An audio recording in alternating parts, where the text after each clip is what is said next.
It was me, Barry. I was the one giving you all the obvious hints that I was the Reverse Flash. Like, just like in this episode alone, like Harrison Wells just like flat out just was just like throwing out hints that yeah, I'm the villain. You know why? Because Barry's gonna do time travel, and all this is gonna be irrelevant anyway.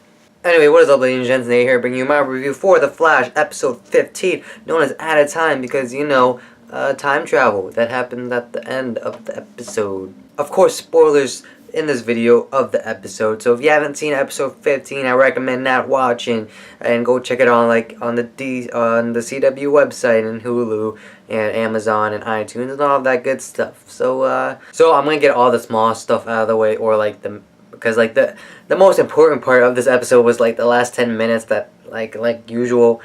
So I'm gonna get all the small stuff like Weather Wizard number 2, or actually he's just the first Weather Wizard because Clyde Martin doesn't have that name. He's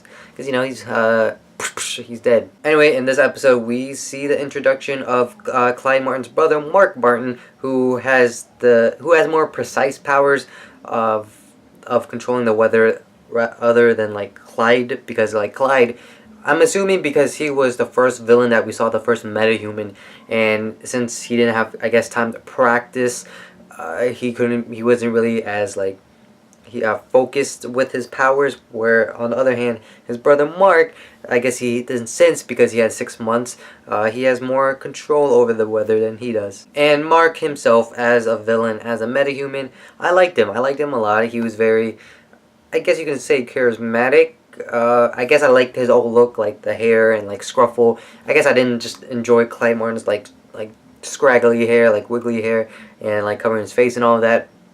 But anyway, like when he approached Joe at the police station, he was like, "Can I call you Joe? I mean, we both know each other a lot and all of this. We don't have to be all formal about it and all of this." I really enjoyed him, and we don't know what's gonna happen to him because due to the fact that, you know, time travel and all of that. But I'm assuming like Barry's gonna stop him. Like Barry's gonna stop him sooner, so the captain doesn't get paralyzed and Joe doesn't get kidnapped and beat up. But for the most part, like hopefully he joins the Rogues. Like maybe like, because next episode we get to see Captain Cold, Heatwave, and the introduction of Golden Glider into the episode. So maybe they get like get Weather Wizard out or something, and he joins the Rogues, because in the comics he joins the Rogues. And the other thing in the episode, and it's probably my only gripe of the episode, and that would be the romantic love triangle thing that was going on. Yeah, like, I get it, it's a CW show, and you always have to have romance, especially when you're all of the cast of the girls within your shows are all pretty. We get it, romance and all of this, but like, man, like that whole, like, I'm glad they put that awkward double date in the beginning rather than the end, because if it was in the end I would have like, gosh darn it CW, or gosh darn it Flash, why you gotta do this to me? But like the way like Barry and Iris were acting, it was so obvious that they were into each other, right? It wasn't like, oh yeah, I like him, but I can't show my feelings because, you know, Eddie's right here. Like Iris, like, that's such like a douche move, like just like going up to your like best friend and just like wiping off ketchup off his cheek. Luckily she didn't like put it in her mouth and all seductively and all of this, but she did it in front of her boyfriend, and she did it in front of his girlfriend. I'm like, Iris, what are we going to do to you? Please do not be like another Laurel back in season 1, because that's like the last thing that we need in the show. Oh, and apparently the Captain Singh's fiance is actually not Pied Piper like it is in the comics. So I was like, because I was expecting it to be Pied Piper, but it wasn't. So, yeah. And on to the big part of the episode. Again, spoilers if you've not seen the episode. So like, click away or something, or you can be spoiled. But like I said, I warned you. We're gonna get into big spoilers, starting in 5, 4, 3, 2. Screw it. Harrison Wells is Eobard Thawne, and he kills Cisco. So yeah, in this episode, in the last 10 minutes, we figure out which Reverse Flash Harrison Wells is, and he's the Eobard Thawne incarnation of the Reverse Flash, and not Hunter Zolomon. Which, I guess I'm okay with it. Like, there's those two that are the main ones, and I was just like, they created Harrison Wells as the original character for the show. I was just expecting like something more, But I have to say, I feel like Harrison Wells, or I guess Eobard, I guess I should call him now, he knew what was going to happen. Like, he wouldn't kill Cisco for that very, well, he could have still killed Cisco either way. But I feel like he knew Barry was going to travel back in time when the Flash is facing off Weather Wizard trying to stop the tsunami by making like a wind barrier so it doesn't hit the city. But I feel like he had to see that coming, because he's from the future. He made it pretty obvious, like, I have to get back to my time because I've been stuck in this time for 15 years and I didn't mean to kill Nora. I was actually trying to kill Barry, but mistakes happen. Because like when Caitlin was going on to like getting the coffee to go, and like she turns around and sees that the wheelchair is missing. Like, there's no, if you're like a really good supervillain, a smart one at that fact, why would you just do that like in front of like one of your coworkers? Because like at that point I would have to assume like he knew what like Cisco was going to find out, and he's going to now stop it.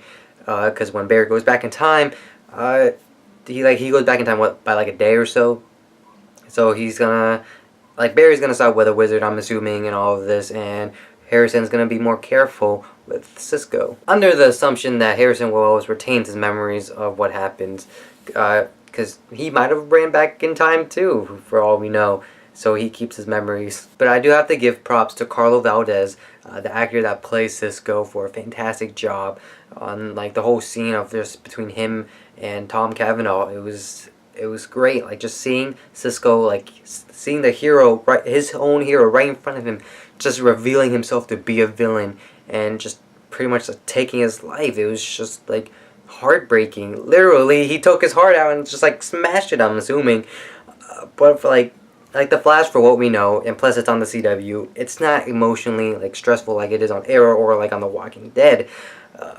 But like, that was a very good scene. Like, and not only that, we find out in this episode that all the lines that Harrison Wells says in like the preview for the episode, like back like a month ago when they showed it, all the lines that he says, they were directly to Cisco and not to Barry and to Cisco, but just Cisco himself. Like, and yeah, it's they got us on that one. That was the episode, my grade for the episode. I'm gonna give it an A. It was a fantastic episode. The whole Weather Wizard, he was a great villain. He wasn't some like knockoff of his brother. He was great.